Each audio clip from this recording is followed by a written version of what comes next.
자, 오늘은 그 초대교회사 마지막 시간입니다. 23강이고 이제 초대교회는 그 소로마하고 동로마가 있는 거 알죠? 배웠죠? 우리 이제는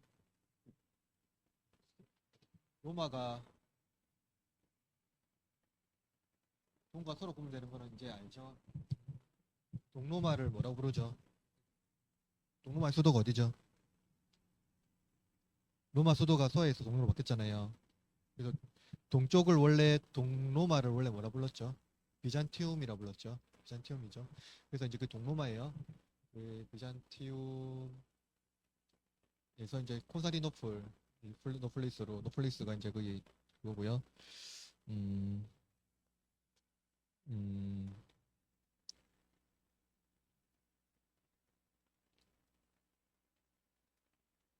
그리고 이제 소로마는 이제 그 우리 알고 있는 이제 로마입니다. 이제 이게 이제 초대 교회는 초대 교회에서는 나누는 시기가 좀 다르거든요. 근데 일반적으로 이제 보통 교부로 따지면 7세기로 하는데 그냥 역사적으로 보면 그냥 소로마가 붕괴될 때 끝나요. 초대 교회는 소로마가 5세기 6세기 넘어가는데 붕괴되거든요. 소고트 족이라던가 소고트 족에 의해서 포트 족에 의해서 붕괴되는데 붕괴되는 형태가 좀 독특한데 소로마가 붕괴되면서 이제 초대교회가 끝나요. 왜 끝날까요? 시대가 달라지거든요. 어떻게 달라지냐면 원래 초대교회가 역사가 어떻게 구분됐냐면은요. 크게 구분됐냐면 뭐냐면은 초대교회가 AD 1세기 있잖아요. 예수님 오실 때 사도가 있었잖아요. 그래서 교회가 예루살렘에서 시작됐잖아요. 그때부터 313년까지는 박해였죠, 박해. 박해 시대였고요. 313년부터 384년부터는 이제 교회가 이제 제국시대, 기독교 제국시대. 기독교 제국시대가 돼요. 그때 이후로 이제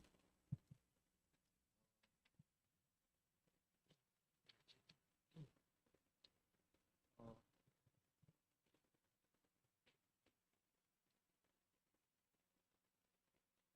1976년에 2016년에 이제 뭐냐 소로마가 붕괴되거든요. 소로마 멸망이요. 멸망하면서 이제 이게 뭐냐 800년까지 800년까지는 소로마 제국에 뭐냐 황제가 없습니다. 황제가 없고 교황이 정치관에 다스리게 되거든요. 근데 하여튼 소로마가 멸망되면서 뭡니까 기독교 제국이 어떻게 될까요? 같이 소로마가 멸망되니까 서쪽에 있는 이제 제국이 멸망하는 거잖아요. 그래서 제국이 이제 재편되거든요. 그러면서 실제적으로 역사적으로는 이제 끝나고 800년부터는 새로운 형태가 일어나는데 그때부터는 이제 신성로마 제국. 이때부터 중세라고 부르면 됩니다. 확실한 중세. 그러니까 이때 일단 공백 기간이거든요. 소로마가 멸망하면서부터 이제 제국이 완전히 흔들리면서 오랜 기간 동안 황제가 없는 시대로 이제 그대로 로마가 살아가거든요. 이거 오늘은 이제 373년부터 이제 멸망하는 시기까지 이제 봅니다. 이제 여기서부터 이제 끝나거든요. 이제 소로마 제국이 어떻게 멸망하는지를 볼 거예요. 소로마 제국이 어떻게 멸망하는지. 원래 로마 제국은 엄청난 국가였잖아요. 로마는 멸망할 줄 알았을까요? 멸망 안 할 줄 알았을까요? 멸망 안 하는 나라로 생각했어요. 여러분 미국도 멸망할까요? 멸망 안 할까요? 안 할 것 같잖아요. 안 할 것 같잖아요. 예, 이 국가라는 거 있잖아요, 여러분 국가. 우리가 막 애국하잖아요, 애국하잖아요. 애국 막 나라를 사랑하는 거예요. 여러분 근데 국가가 어떻게 형성됐습니까? 초기에 국가가 형성된 기준이 뭐예요? 어떻게 해서 국가가 형성됐죠? 그러니까 인류의 진화 과정을 다 내가 말하는 진화는 그냥 인류 역사예요. 인류의 진화 과정을 다 펼쳐서 국가가 처음에 어떻게 형성됐어요? 국가가 부족으로 시작했잖아요. 부족으로. 그러니까 쉽게 말하면은 그냥 사람들이 모이면서 집단을 형성하면서 국가가 시작된 거예요. 이게 하나의 부족 관계하면서요. 그게 커지면서 국가라는 게 형성이 된 거잖아요. 그러니까 국가 형성되는 거는 어떤 그 뭐냐 어떤 지도자에 의해서 그 뭐냐 힘에 의해서 형성이 된 거잖아요. 국가가 형성되면서 그러면서 이제 국가라는 게 어떤 형성이 되거든요. 그러면서 이 국가를 이루기 위해서 이제 뭡니까 어떠한 법을 만들고 하면서 국가가 형성되잖아요. 그래서 사실은 이 국가라는 이 개념이 개념 안에서 이제 우리가 이제 뭘 일대 볼 수가 있는데 그 뭐냐 그쵸? 제가 무슨 말 하다 그랬지? 기독교가 어, 그렇죠. 부족이었죠. 그거 말고 저는 뭐 하려던 게 까먹었. 아무튼 그 그렇죠. 그러니까 국가라는 이 것이 형성이 되면서 이제 되는데 그 뭐, 예?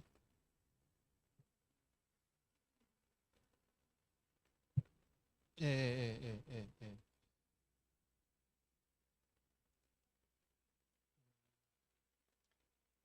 그 국가가 그렇게 형성이 되는 건 부족에 의해서 이제 형성이 됐잖아요. 그래서 이제 쭉 인류 역사가 이게 쭉 진행이 되거든요. 그래서 이제 형성이 되는데 그 뭡니까?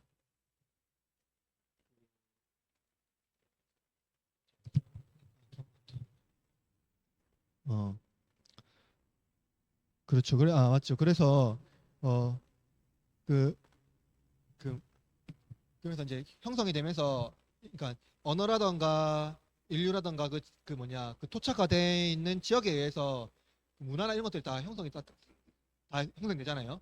그래서 이제 사실은 인류 석사사를 쭉 보면은 국가라는 이 단위가 그냥 아주 조그만한 집단에서 확장이 되면서 어떻게 됩니까? 힘에 의해서 어떻게 됩니까? 다른 영토를 확장하고 그 문화를 이제 뭐냐 흡수하잖아요. 그러니까 만약에 A라는 국가가 있고 B라는 국가가 있으면 A가 더 세요. 그럼 B를 잡겠죠. 그러면 이 문화를 다 흡수하잖아요. 그러면서 국가가 이렇게 쭉쭉쭉 형성이 되거든요. 그래서 사실은 엄밀히 말하면 단일한 국가는 없어요.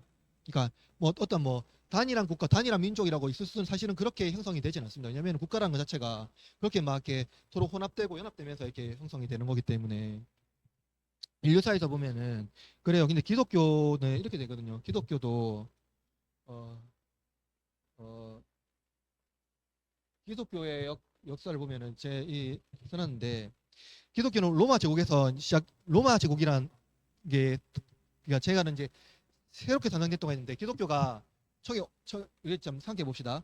기독교가 어디에서 시작했죠? 기독교가 갑자기 나는 기독교다 하고 딱 나왔습니까? 나는 기독교에 하고 딱 나왔어요. 그렇죠. 기독교하고 딱 안 났어요. 유대교였어요. 유대교. 제자들, 사도들, 예수님 다 무슨 민족입니까? 유대인들이에요.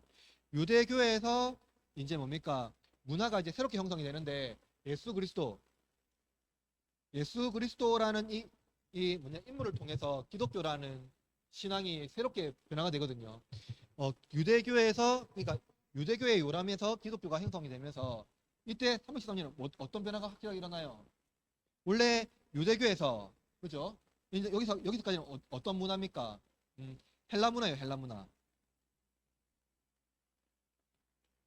왜냐면 디아스포라가 유대적이 나중에 다 흩어지잖아요. 그래서 헬라 문화에서 기독교 문화를 꽃피우거든요. 그러면서 헬라 전적이 다 너무 뭐냐 다 퍼지잖아요. 근데 로마가 헬라 문화 어떻게 합니까? 다 흡수하잖아요. 그죠? 그러면서 로마가 그리스 로마 문화가 형성되잖아요. 그리스 로마 문화가 그게 이제 로마 제국이잖아요. 이제 오랜 어떤 그리스 헬라 문화를 그리스 문화를 로마가 흡수하면서 그리스 로마를 이제 그냥 융합이 돼버려요. 그러니까 사실은 이름만 바꾸거든요. 바꾸는 거거든요. 그냥 융합이 돼버려요. 그러면서 약간의 건축 양식이나 이런 것들이 약간 달라져요. 로마네스크 문화 있잖아요. 이거 약간 달라져요. 달라지면서 이때면서 기독교가 이제 헬라 문화에서 어떤 문화로 결국됩니까? 로마 문화로 바뀌어요. 로마 문화로 바뀝니다. 그러면서 이제 쭉 그러니까 진행이 되는 거거든요. 그러니까 유대교에서 헬라 문화에서 로마 문화로 이어지거든요. 기독교가 이어지면서 이때부터 어떠한 일이 나니까 로마가 멸망해요. 로마가 멸망한다고요. 멸망하면서 보세요. 313년에 어떤 일이 일어났죠? 어떤 일이 일어났죠? 313년에 어떤 일이 일어났죠? 공인했잖아요. 누가 공인했죠? 예. 콘스탄티누스 황제가 이제 공인했잖아요. 그러면서 이 사람이 300한 이후에 수도 로마를 어디로 이전했습니까? 동으로 이전했죠. 콘스탄티노플로 이전했죠. 콘스탄티노플로 이전했죠. 그러면서 어떻게 됐습니까? 콘스탄티누스가 서로마에서 어디로 왔다고요? 동으로 왔다고요. 동으로 왔다고요. 그러면 서해에는 황제가 있습니까? 없습니까? 없고요. 동해는 황제가 있죠. 동해 황제가 있습니다. 그렇죠? 그런데 제가 지난주에 설명했죠. 그 수익권, 그러니까 로마 교회의 교회의 장은 어디 있습니까?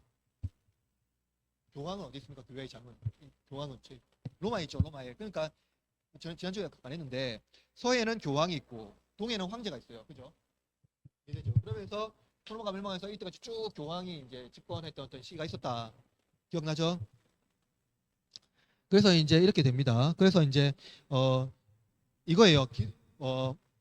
국가라는 거는 어쨌든 문화와 인종이 있어요. 그죠? 근데 기독교는 문화, 인종 이런 게 없어요. 장벽이 없잖아요. 국가적 장벽이 없잖아요. 그죠? 그게 발전이 됩니다. 어, 그런데 이제 이 기독교가 뭡니까?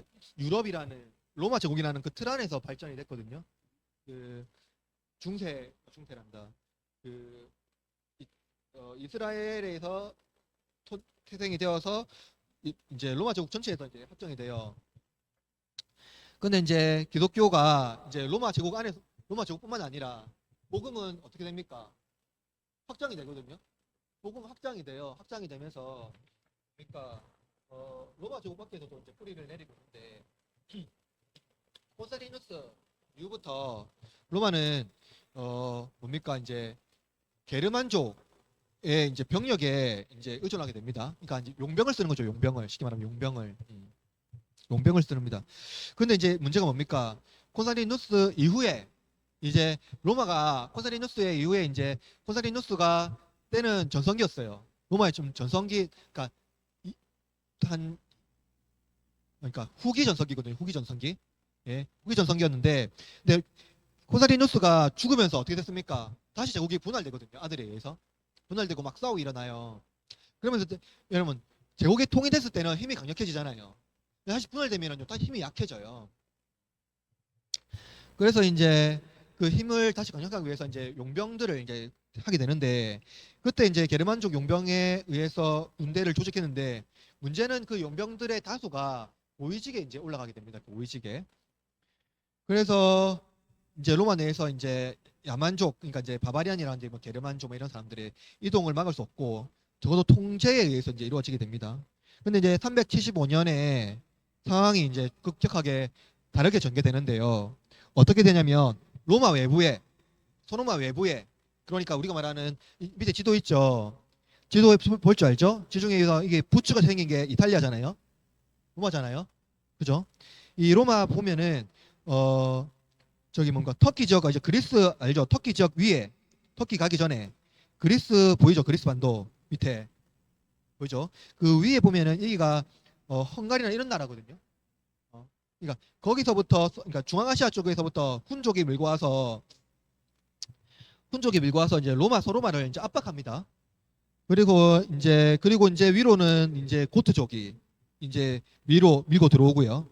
이 때문에 이제 소로마는 정치적으로 사회적으로 혼란을 일으키는 이제 중요한 이제 요인이 되는 거죠. 특별히 고트족에게 기독교 신앙을 전수한 사람이 누구냐면 울필라스라는 인물인데요. 그는 갑바도기아의 아버지와 고트족 어머니 사이에서 태어난 사람입니다. 그는 콘스탄티노플에서 10년 동안 거주한 후에 그리스도인이 됩니다. 이제 개종을 하죠. 오필라스라는 이 사람이요. 그래서 동족이 누구니까 고트족이죠. 고트족에게 복음을 전하기 위해서 이제 고국으로 떠납니다. 고트 있는 쪽으로 떠납니다. 밑에 지도가 보이죠? 고트족이 이제 여러 지역에 침투해서 살아갑니다. 그래서 선교사로서 우필라스가 남긴 탁월한 업적은 뭐냐면 성경을 고토로 번역한 거예요.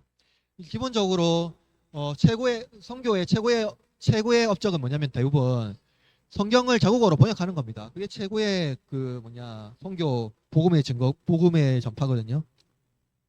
근데 소고트족의 최종적인 개종은 훈족이 침입하면서 로마 제국에 들어오면서 소고트족이 로마 교회에 가입하면서 이제 이루어집니다. 그게 뭐냐면 당시 제국이 인정한 신앙은 이제 아리오스였는데 우플라스의 영향을 끼친 신앙도 이제 아리오스파였고요. 당시에 니케아 신앙과 아리오스파 두 개가 있었던 거 알죠? 게르만족이었던 이들은 아리우스 신앙을 받아들이는 이제 민족이 된 겁니다. 그러면은 이 게르만이라는 뜻이 뭐냐면요, 바바리안이라는 뜻이거든요. 그러니까 야만인이라는 뜻입니다. 예, 예. 야만인이란 그것은 이 의미의 어원이 있잖아요. 바바리안이라는 어원이 있거든요. 이게 뭐냐면 그거예요, 그냥 제잘거리다. 그러니까 봐봐. 그러니까 우리 애기들이 언어를 모를 때 뭐라고 합니까? 그냥 그런 식으로 이제 읊조리는 거잖아요. 읊조린다기보다는 그냥 말하는 거잖아요. 그것을 음력해서 그냥 의성어로 말해서 봐봐 해서 바바리안 해서 이제 야만인이라는 의미를 가져온 거예요. 그러니까 이 말이 뭐냐면은 그들이 이제 문화적으로 열등하다는 어원에서 가져온 겁니다. 그래서 처음에는 서방 사람들이 야만족들을 야만족들이 진정한 회개를 하면 뭡니까? 이거예요. 이렇습니다. 이제 로마 사람들이 그러니까 바바리아, 그러니까 게르만족, 게르만에 침입받아가지고 고통을 받았거든요. 근데 이 사람들 어떻게 생각했냐면 이 게르만족을 바바리안이라고 봤단 말이에요. 야만인으로 봤단 말이에요. 그러니까 문화적으로 열등한 민족으로 봤어요. 이들이 생각할 때 로마는 최고의 문화권이라고 본 거거든요. 근데 최고의 문화권이 게르만족 야만인에 의해서 지금 박해를 받고 있잖아요. 어려움 당하고 있잖아요. 그래서 이 사람들이 뭐냐면 우리가 회개하면, 그러니까 우리가 기독교 신을 가지고 있는 우리 로마인들이 회개하면 하나님께서 바바리안을 무찔러 줄 거야. 그러니까 게르만족을 쳐부숴 줄 거야 하는 회초리쯤으로 생각한 거예요. 이게 어떤 거냐면 여러분 이런 생각이 뭐냐면은 그러니까 유대인들의 생각과 똑같아요. 유대인들은 바벨론 또는 아시리아, 아수르 같은 민족들이 또 애굽 같은 민족들이 자신들을 치러 올 때 하나님께서 그들을 치는 회초리 정도로 생각한 거거든요. 똑같은 생각을 한 거예요. 그렇게 생각한 거예요. 그런 하나님께서는 로마 사회에서 멸시받던 게르만족을 통해서 복음을 이제 서진을 한 거죠. 이제 동해에서 서로 이제 들어간 겁니다. 서로 가서 뭡니까? 하나님 나라를 더 확장시키게 하는 거예요. 뭡니까? 바바리안이라는 이 민족들은 복음을 몰랐거든요. 근데 복음을 가진 그 민족으로 들어감으로 인해서 뭡니까? 오히려 그 민족에게도 복음이 전파되는 그러한 이제 것들을 이제 보여지는 거거든요. 그래 이거예요. 원래 유대인들이 이스라엘이라는 나라 영토에 있었잖아요. 이스라엘이 있었잖아요. 이스라엘이라는 영토에 있었잖아요. 그런데 이 이스라엘이라는 영토에 있는데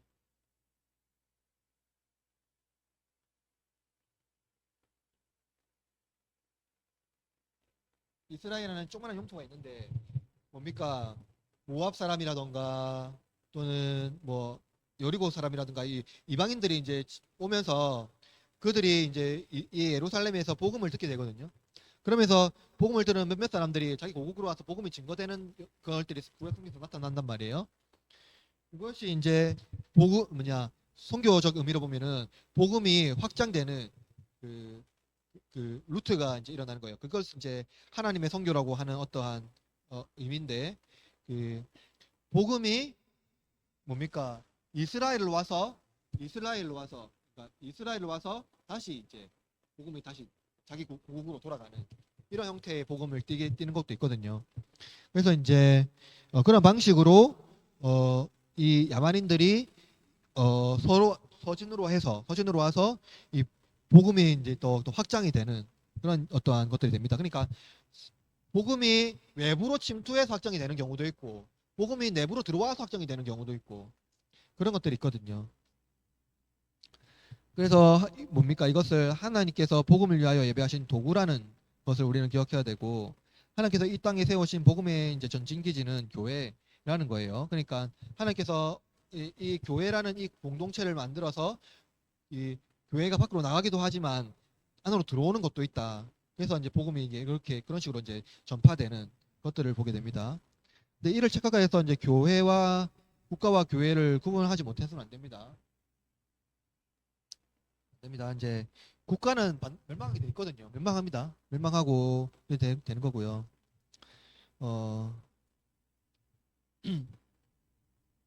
봅시다. 그러면 동로마와 소로마의 분열이 있습니다. 로마 제국은 BC 27년에서 395년까지 존속하다가 데오도시우스 1세가 395년에 죽게 됩니다. 죽자 제국의 두 아들에 의해서 또 분열이 되는데요. 이 데오도시우스가 죽고 이제 호노리우스가 소로마 제국을 다시 아르카디우스가 동로마 제국을 차지하게 됩니다. 그러니까 이제 그 아들이요. 데오도시우스가 로마를 기독교를 국교화한 인물이거든요. 그래서 소로마 제국과 동로마 제국 다시 이제 분할이 되고요. 소로마는 476년 로물루스 아구스투루스 이 사람 중요합니다. 476년에 누구라고요? 로물루스 아구스툴루스. 이 사람이 소로마의 마지막 황제입니다. 마지막 황제예요. 이 로물루스 아구스툴루스가 로물루스라는 이 호칭은요 로마의 건국자의 이름을 따온 거예요. 그 늑대 그 쌍둥이 그 로물루스 따온 거거든요. 근데 이 인물이 이제 마지막 황제예요. 로마의 마지막 황제. 왜 멸망했냐 봐야 되겠죠. 왜 마지막 황제가 됐냐? 왜냐면 개성이 못했잖아요. 왜 못했냐? 게르만족의 용병을 제국의 정규군으로 편입합니다. 이 사람이. 그러니까 나라를 더 하려고 하니까 로마의 사람들이 이제 더 이상 이제 뭡니까 제국의 정규 군인으로 하려니까 이제 인원이 없는 거예요. 이제 그렇게 안 되니까 이제 게르만족 용병을 정규군으로 편입하고요. 이로 인해서 이탈리아를 장악한 군지휘관 오도 아케르가 유명무실한 황제를 라벤네로 기양시킵니다. 그러니까 뭡니까? 지금 로물루스의 힘은요. 로마 정규군의 힘이 아니에요. 그죠? 게르만족의 힘에 의해서 온 거잖아요. 그러면은 거기에 있는 최고의 장관이 있을 거 아닙니까? 그 장관이 이제 이 황제의 힘이 약해진 걸 딱 알 거 아니에요. 그러면은 그 뭡니까? 그 황제를 몰아내고 권력을 잡으려고 하겠죠. 하겠죠. 왜 자기가 권력을 가질 수 있으니까요. 그래서 이제 라벤나라는 적으로 이제 이 로물루스를 귀양으로 보냅니다. 그리고 뭡니까? 이 오도 아케르가 직접 이탈리아 왕으로 이제 그러면 황제가 아니에요. 그냥 이제부터는 왕이에요, 왕. 그러니까 어떤 그 국고의 왕이 되는 거예요. 왕으로 하면서 소로마 제국이 어떻게 됩니까? 476년에 어떻게 됩니까? 멸망합니다. 그러나 동로마 제국은 어떻게 됩니까? 동로마 제국은 비잔틴 제국으로서 존재합니다. 그죠? 존재하고요. 그래서 그 명맥을 유지합니다. 그래서 오스만 투르크에서 코스타리누플이 함락당하기 전에 1453년까지 이제 동로마 제국은 존속합니다. 나중에 이제 오스만 제국이 되죠. 오스만 제국 이제 그, 터키가 됩니다. 그때부터 이제 비잔티움이 터키죠. 오스만 투르크. 자, 그러면 정리해 봅시다. 로물루스의 로물루스가 게르만족 용병을 제국의 이제 정규군으로 로마 제국의 정규군으로 편입해서 제국을 확장을 시도했으나 실패합니다. 그죠? 거기에 있는 장관에 의해서 오도아게르에 의해서 실패하고 오도아게르가 유명무실한 그 황제를 귀양을 보내면서 저희가 이제 왕으로 이탈리아의 왕으로 이제 딱 자림하면서 트로마 제국이 그때부터 멸망이 합니다. 멸망.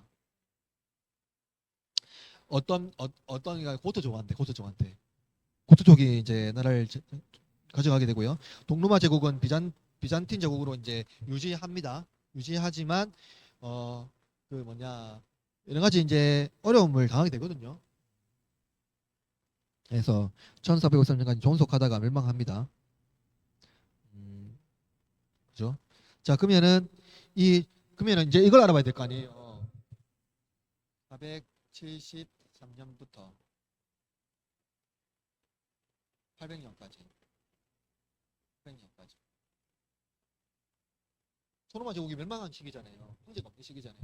이 시기에 어떻게 소로마 제국이 다시 제국으로, 다시 신성로마 제국으로 이루어졌는지 이 시기를 봐야 될 거 아니에요. 그죠?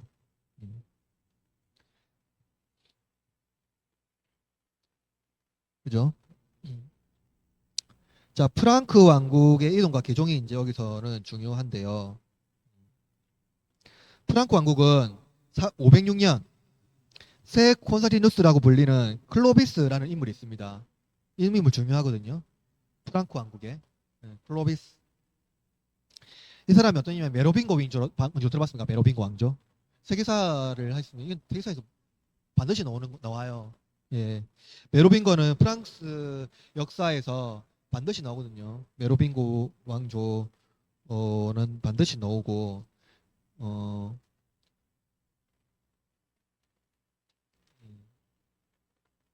메로빙고 왕조랑 카롤링고 왕조가 프랑스 왕국을 세우는 그 대표적인 이거거든요. 왕조가. 그래서 첫 번째 이제 클로비스라는 인물이 나와요. 이 사람이 메로빙고 왕조를 이제 확정한 이제 대단한 인물인데, 이 사람이 이제 초기에 이 프랑크 왕국을 카톨릭, 그러니까 기독교 신앙으로 재편성한 인물입니다.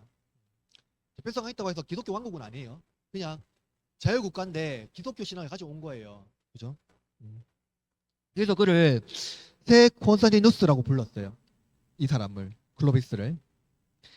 이 클로비스는 그의 아내 클로딜타라는 이미 카톨릭이 아니라 기독교 신앙을 가진 이 부로근디족 공주를 맞이해서 아내로 맞았고요. 그녀는 자신의 종교를 유지했는데 기독교 신앙을 유지했다는 거예요. 그래서 역사가 투르의 감독 그레고리에 의하면 그녀가 남편을 개종시키려고 노력했다고 전해집니다. 역사에 의하면. 그래서 그런데 이 클로비스는 게르만족의 신을 믿고 있었습니다. 게르만족식. 여기서 말하는 게르만족의 신은 누구일까요? 토르 같은 전쟁의 신이에요. 토르 같은. 그러니까 여기도 뭐냐, 프랑크 왕국도 어쨌든 유럽의 지역이잖아요. 그죠? 그래서 거기에 있었던 그리스 로마 어떤 신화 이런 것들이 다 비슷비슷하게 존재합니다. 그래서 이제 토르와 같은 전쟁의 신, 그러니까 이시타르가 어디 전쟁 신입니까? 이시타르가 그 바벨론의 전쟁의 신이거든요. 이시타르. 그러니까 우리가 말하는 여신인데 니케 혹은 헤라 같은 어떤 전쟁의 여신 이런 인물들입니다. 헤라겠네, 헤라. 전쟁의 여신. 토르 같은 어떤 또 전쟁의 신 이런 게 있거든요. 천둥의 신 뭐 이런 거요. 하여튼 그런 신을 믿고 있던 클로비스에게 클로딜다는 기독교인들이 하나님이 게르만족의 신들보다 뭐라고 말했냐면요, 강하다고 말했어요. 강하다. 당신이 믿고 있는 게르만족 신보다 기독교 신이 훨씬 더 힘이 세다. 이렇게 말했어요. 왜 그렇게 말했을까요? 고대 사회에서는 전쟁이 제일 중요하거든요. 전쟁이. 중세 시대에서 전쟁이 제일 중요하거든요. 따라서 클로비스가 개종할 수 있었던 유일한 조건은 기독교의 신이 게르만족 신보다 강하다는 것을 입증하는 거예요. 입증하는 거. 그러니까 클로비스가 기독교 신앙을 받아들이기 위한 유일한 조건은요, 전쟁에 나가서 기독교 신의 이름으로 전쟁에 나가서 이기면 기독교 신이 우리의 신이 된다라는 거죠. 이게 누구의 논리입니까? 누구의 논리입니까? 처음에 콘스탄티누스가 그랬잖아요. 콘스탄티누스가 그래 그거 보고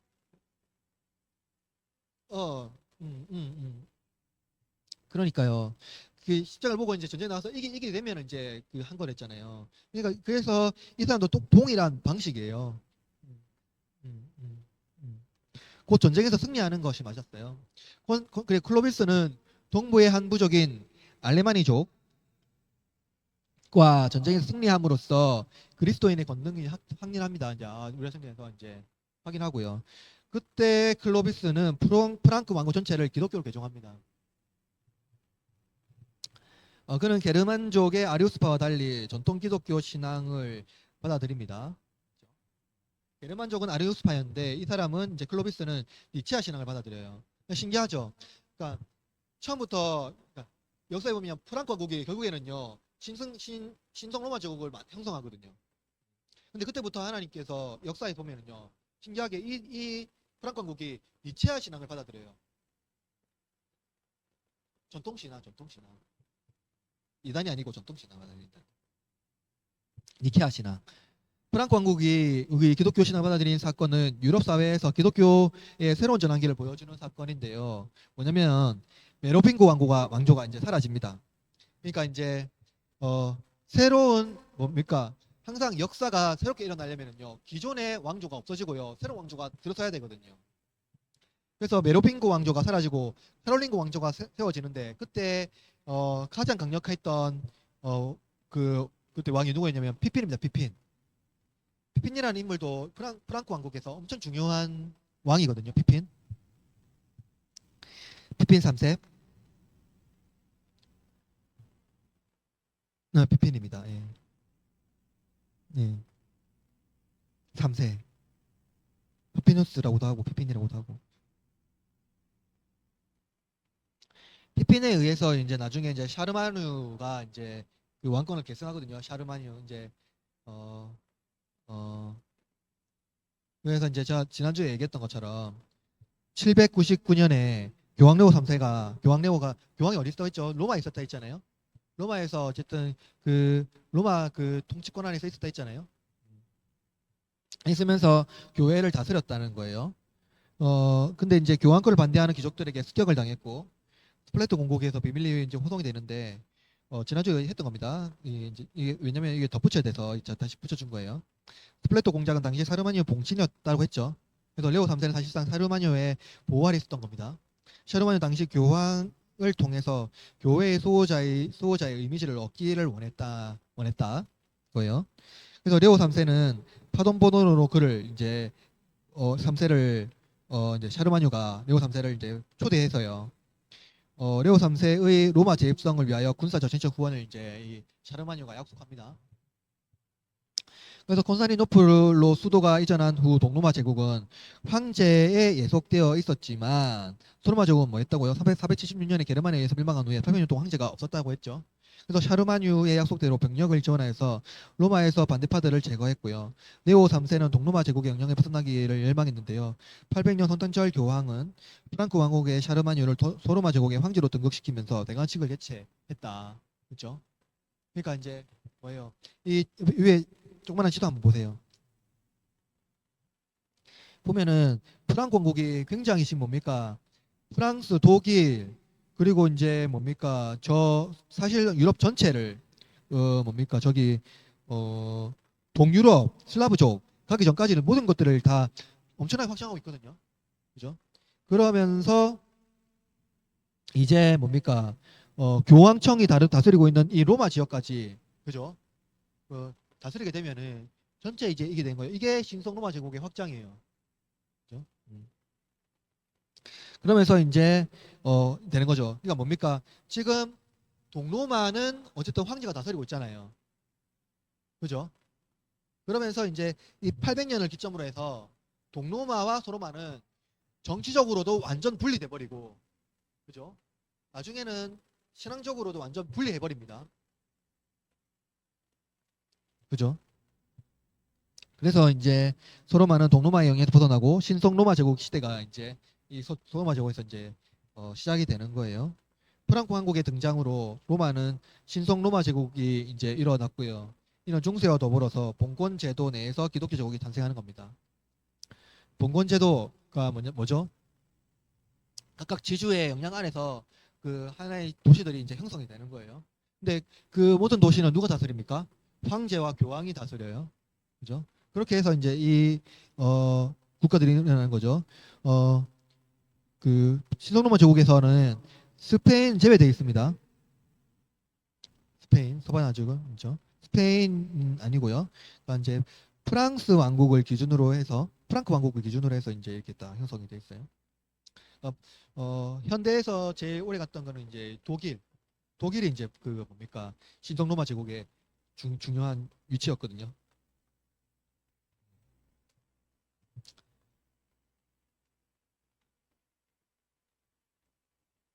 그래서 어 이제 뭡니까 제국이 이렇게 형성이 돼서 로마 제국이 이제 멸망하고 오랜 기간 동안 황제가 없던 소로마 제국에 이 이제 그 뭐냐 어 어 메로빙고 왕조에 의해서 프랑크 왕국이 확장이 되고 또 메로빙고 왕조가 멸망하고 카롤링고 왕조가 세워지고 피핀 3세에 의해서 그 왕위가 이제 샤르마뉴에게 계승되면서 그 네로 3세 네로에 의해서 샤르마뉴의 그 황제가 대관식을 이루어지면서 그러니까 황제가 세워지면서 제국이 되는 거예요. 제국이. 예, 그게 이제 신성로마 제국의 시작이 되고 그래서 이제 황제는 황제보다는 황제에게 관을 씌워준 교황이 강력한 권세를 그 제국안에서 이제 유지하게 돼 버리는 거죠. 그게 이제 중세의 시작의 시작입니다. 어, 이, 이렇게 해서 일단은 초대교회사는 오늘까지 해서 이제 마치도록 하겠습니다. 질문 있습니까?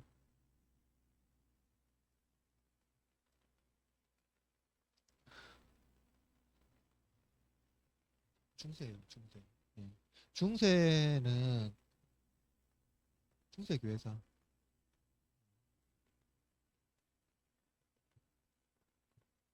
중세 같은 경우는 우리가 이제 다크 에이지라고 부르거든요. 일반 사회에서.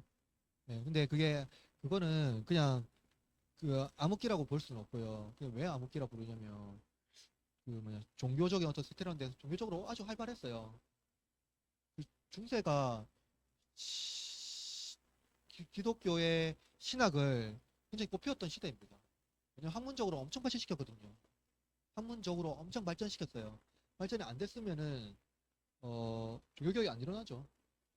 그러니까 학문적으로 너무나 학문적으로 발전됐기 때문에 이게 이제 신앙이 되어서 문제된 거죠. 이제 좀 설명해 드릴까요? 중세 때 일어난 것도 여러분 이제 보석 뭐냐 중세 때 우리가 제일 기독교 중에서 문제 많이 하지만 제일 우리가 한 것 중에서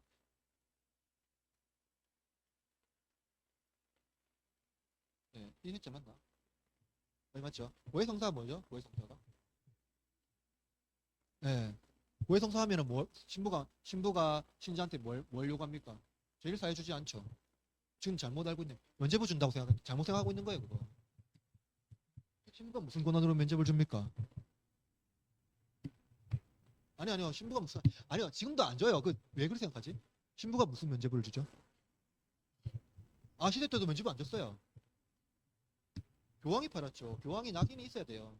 교황만 할 수 있어요. 죄를 푸는 건. 신부는 그런 권한이 없어요. 면죄부엔 다 교황의 직인이 지키는 것만이요. 그게 실제 면죄부였어요. 교황이 이제 그런 거죠. 고해성사 지금도 맞아요. 그러니까 신부는 죄를 사해줄 권한이 전혀 없습니다. 어. 그러면 신부는 뭘 해라 할까요? 아니에요. 대신 그건 말이 안 돼. 가서 기도 안 했죠. 말이 안 돼. 보석, 보석해랍니다. 보석. 만약에 주일 예배를 안 드렸다 하는 건 좀 뭔가 범법을 했다, 폭행을 했다. 내가 사실은 친구가 싸워서 친구에게 심한 상해를 줬습니다. 그러면은 가서 금식 일주일 동안 하십시오. 이렇게 하거든요. 금식 일주일 동안 하십시오. 하고 회개하고 기도하십시오. 이렇게 하거든요. 이게 보석이에요. 이렇게 들으면 어떻게 들립니까? 이상하게 들려요? 안 들리죠? 근데 그거예요. 근데 우리 자꾸 오해해서 근데 이게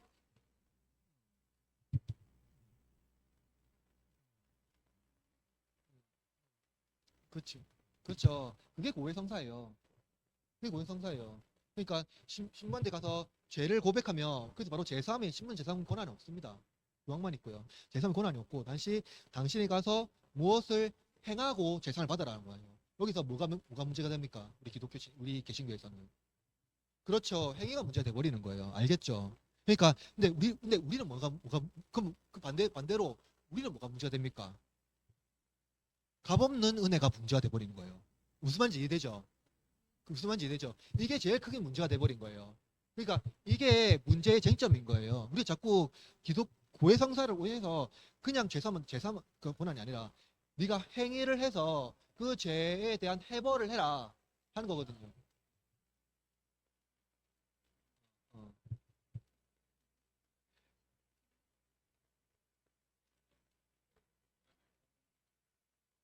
영화요?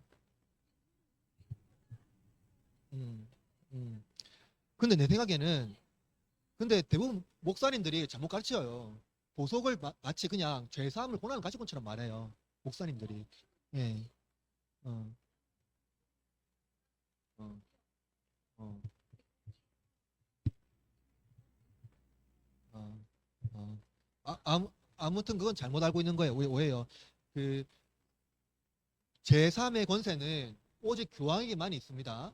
일반 신부들은 전혀 그런 권한이 없고요. 면죄부도 보면은 야 다음에 한번 강의 한번 아닌가 한번 하면 좋은데 한번 하면 교황의 직인이 있는 면죄부 그게 그거예요. 효력이 있는 거예요.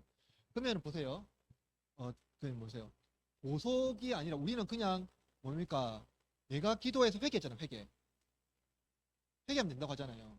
그죠? 여기서 문제는 값없는 은혜. 여기서는 행위 은혜. 그런 문제가 돼버린 거죠. 사실은 그럼 이것은 맞습니까? 회개만 하면 다 된다고 이것도 맞습니까? 저는 이것도 아니라고 봐요. 이것도 틀렸죠, 사실은. 그죠? 그러면은 이것을 뭡니까? 융합시킬 수 있는 게 뭘까요? 진짜 값없는 은혜가 아닌 진짜 회개를 통한 어, 어. 그래서 종교개혁자들이 못 만드는 줄 아세요? 이걸 어떻게 융합시키는 줄 아세요? 이거 성례로 풀었어요. 성례 풀어서 뭡니까? 성례 그 새 성찬했잖아요. 성찬했잖아요. 그래서 뭐 했어요, 여기서 그거 7위 했잖아요, 7위. 7위. 이게 보석이에요. 공적 공적 7위, 공적 회계. 그러니까 이거는 지금 보석 이거 뭡니까? 1대1이잖아요. 신문만 알잖아요. 그죠? 그냥 교회 공동체가 해서 이렇게 해서 공교기 전에 성례를 해서 7위로 해서 이거 이렇게 해석한 거예요. 그래서 공적 회계를 한 거예요. 예, 예. 알겠죠? 무슨 말인지.